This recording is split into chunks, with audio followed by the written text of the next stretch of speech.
Congratulations on the birth of your baby.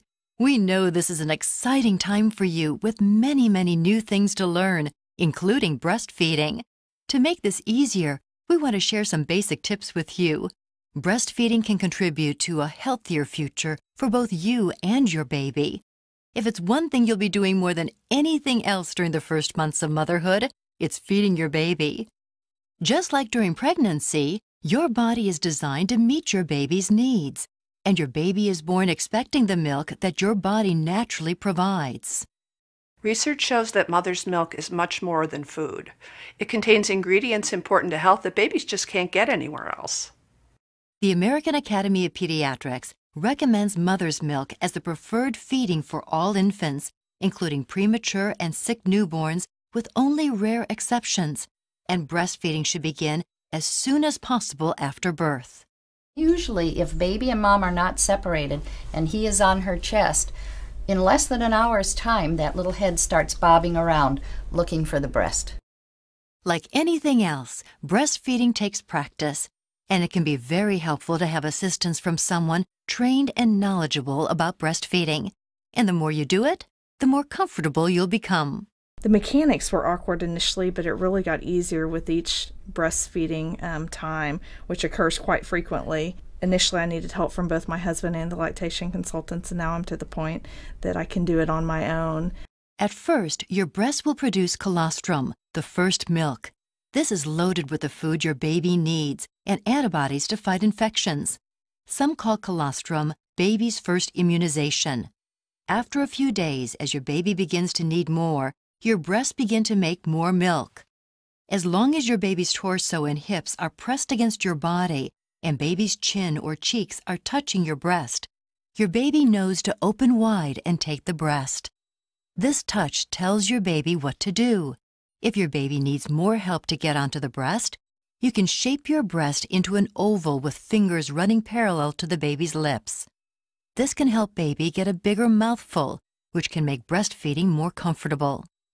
When your baby's body is facing yours, he won't have to turn to either side, and if the baby's head is free to tilt back slightly, it makes swallowing easier. A new baby needs to be breastfed at least 8 to 12 times every 24 hours. Plan to breastfeed whenever your baby seems hungry. Don't try to put him on a set schedule. As your baby grows, a routine will begin to emerge. Where and how you breastfeed your baby makes all the difference in how enjoyable the experience is for both of you. To set the stage for a relaxed feeding, choose your favorite place and most comfortable position. You can feed your baby lying down, sitting up, or leaning back. If sitting up, position your baby's head comfortably along your arm with baby's torso and hips pressed against your body. When your baby's torso and chin are touching your body, this triggers your baby's inborn feeding behaviors. When babies feel this touch, they know how to get to the breast and feed. There are also other positions you can use to breastfeed your baby. Along your side may be a good choice if your breasts are very large or you've had a cesarean delivery. Or you can lie on your side and rest while breastfeeding. Whatever way is comfortable for you and your baby. Once your baby has taken the breast and is feeding well, allow him to finish feeding on the first side before offering the second breast.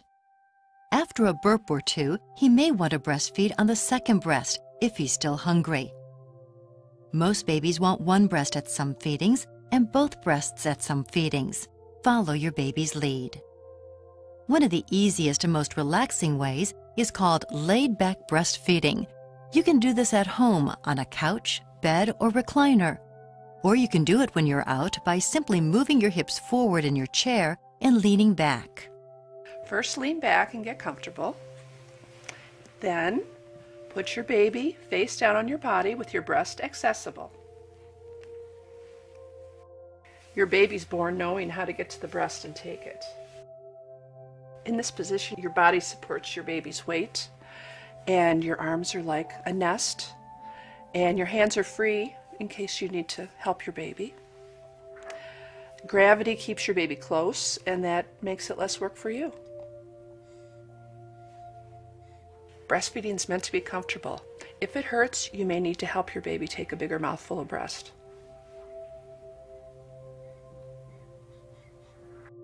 Many new parents worry whether their newborn is getting enough to eat. To gauge how much your new baby is taking in at each feeding, use signs like weight gain or how often you change your baby's diaper. After day 4 of life, your baby should have 4 to 6 soaked wet diapers and 3 to 4 soft stools per day. Although babies lose weight after birth, breastfed babies usually regain their birth weight by 2 weeks of age and then gain about 4 to 8 ounces a week. Especially during the early weeks, baby's job is to breastfeed often to build mother's milk supply. But don't expect your baby to feed at set times. Many babies cluster or bunch their feedings together during some parts of the day. What's amazing is how breastfeeding miraculously meets the exact growth needs of your infant. According to the American Academy of Pediatrics, research shows breastfeeding provides more than just food for your baby. Babies are born expecting the protection mother's milk provides against viral and bacterial illnesses, such as colds and ear infections. Babies who are not breastfed and miss out on these ingredients tend to be sick more often. Later in life, babies not breastfed are also at greater risk for allergies and health problems such as diabetes. There's also evidence that babies not breastfed are at greater risk for sudden infant death syndrome and developmental delays. Not only is breastfeeding important for your baby's good health, it's also important for yours. Mothers who do not breastfeed are at greater risk for breast and ovarian cancers, diabetes, and uterine hemorrhage after birth. Breastfeeding is also convenient, economical, and enhances the strong bond between you and your baby. Health professionals recommend exclusive breastfeeding for the first 6 months and continued breastfeeding through at least your baby's first year, with the addition of age-appropriate other foods at around 6 months. The closer you get to meeting this goal, the better for both you and your baby. I tell mothers that although exclusive breastfeeding is recommended for the first 6 months, it doesn't have to be all or nothing.